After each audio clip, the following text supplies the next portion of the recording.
We are officially on day 35 of this government shutdown. It is 6:47 on a Tuesday morning. I woke up because I cannot sleep, and I'm at the point now where I am literally physically making myself sick. I've lost 20 pounds since the shutdown. A month has started, and I'm tired, and I know we're tired. I keep looking at the news and I see nothing about us furloughed federal employees. I see nothing. I see no uproar. I see no help. No signs of help coming. We are fully employed people who are not getting a paycheck. Some of us are going in. Some of us are having to go in and work with an IOU, but these bills aren't IOU. The food's not IOU. The kids' stomachs are IOU. Nothing is IOU. And there's no end in sight with talk that it's going to go through the holidays. How are we supposed to survive? We don't get benefits. We don't get help. Everybody says, your back pay, your back pay. When? If we get back pay, when? That doesn't help us now. Use your savings. You don't think that's what people are doing, y'all, but that only lasts so long. And this economy, that only lasts so long. Why are we the villains in this story? Where's the uproar about what's happening to us, y'all? Where's the uproar? This is why I won't sit here and be quiet. We're on day 35. We're about to officially pass the longest shutdown in history with no end in sight. So I'm not going to be quiet. I'm not talking about it because nobody else is talking about it enough. Complexes have officially started the eviction process. Yeah, it's tough. And I got a question for the Legion, right? Because let's be honest, a government job, that's seen as a good job, right? I was not seen, it is a good job. So a lot of people are having to go through this consolidation period where we're waiting to see when they're going to actually start getting paid again. But what this whole shutdown is really uncovering is basically how many people had good jobs, good stable jobs that they've probably been working for at least going on, some years. They've been working these good jobs for some years, but what this has uncovered is how many people are actually living like check to check, like legitimately check to check. Like our overhead is at the point to where if we miss a check, everything collapses, everything falls down. And now we're really seeing how many people were living like that, but we're kind of given a perception that everything was all good. And I feel like people thought everything was all good because they felt like they had a stable job. But in my opinion, if you're living check to check, I don't care if you have a stable job, so you know that check is coming. If you're living check to check and you have nothing put away, at least for 2 to 3 months to be able to float if something happens, anything, if you don't have 2 to 3 months to float and you have a stable job, in my opinion, that is an emergency. You should not be living comfortable. You should not be going to Olive Garden on Saturday.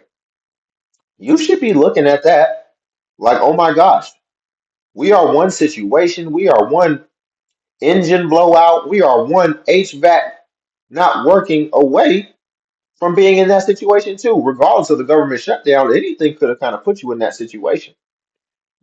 That's just something I find interesting. How many people are living check to check with good jobs? Um, I think we have to let go of what we believe is the ideal American dream for us. And the American dream needs to start with having a buffer of how much you're bringing in and how much you're actually able to keep for yourself. And ideally, even invest. But yeah, it's very surprising to see how many people were living check to check that didn't have a blanket to be able to fall on, a safety blanket to fall on. Process for a lot of people because of the government shutdown. And in case y'all don't understand just how deep it actually is, even if the workers were to start getting paid right now, today again, Y'all do know that they still gotta pay back pay for like at least this what past month or month and a half that they haven't been able to pay their bills, let alone rent. So when you think about it, yes, understand just how bad it must be for people to expect that you will continue working without pay. But do you not understand what it's like to get paid eventually again and have to figure out all this stuff that you about to owe from when you couldn't pay? People are losing their vehicles that they already been robbing Peter to pay Paul to make payment on before the government shut down. Now they just gonna lose it all together and probably not even gonna have enough for a down payment to get another one because the credit gonna be shot because of the other things that they. This is what, day 33? So, y'all, when I hear a lot of these things, I want you to kind of have a context into my mindset, right? My mindset is to shatter a lot of other people's mindsets of things that have been passed along to them, or just things that we just live by. Peter to pay Paul. Why are we so comfortable living like that? Why are we not trying to understand how we can actually get to the other side? And by other side, I mean transition from survival and transition to thrive. And newsflash, you don't have to make six figures to be able to thrive. So let's go ahead and get that out the way right now. You don't have to make six figures to be able to thrive. All you simply have to do is live below your means and not worrying about trying to impress other people with our material objects, but actually be internally and self-fulfilled in knowing that you're stable and in knowing that you don't have to react to every life event, every government event. Let me tell you something. The people who were saving, investing, and living below their means, who can endure this government shutdown and who are still going to work, having a good attitude, and they're using this as an opportunity. And when I say opportunity, it's certain people that might have been lined up to get certain positions that they've been acting a fool.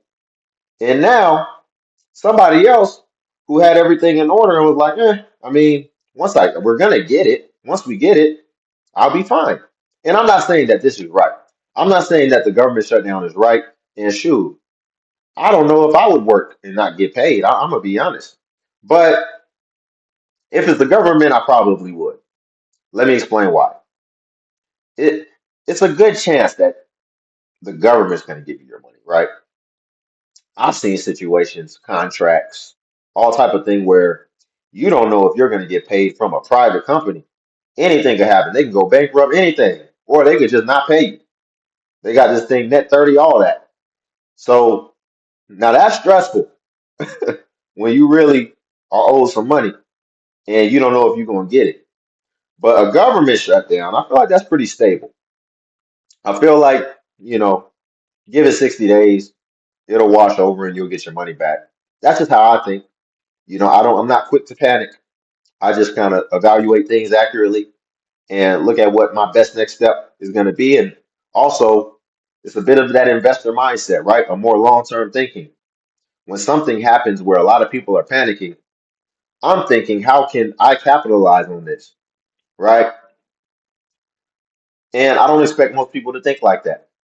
But ultimately, if we bring this back to the core message that I'm trying to get to, we do need to think long term, at least beyond living paycheck to paycheck.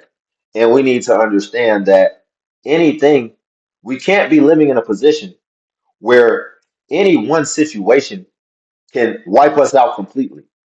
Wipe us out completely. Like she said, you don't pay your bills, you don't pay your car note, you could lose these things. Imagine getting foreclosed in a matter of 2 months, which I don't know if it works that fast, but just for the sake of the example, imagine getting foreclosed in 2 months and then you end up getting your check back, but you still lost your house that you had been building up all this equity into just because you couldn't pay the rent now.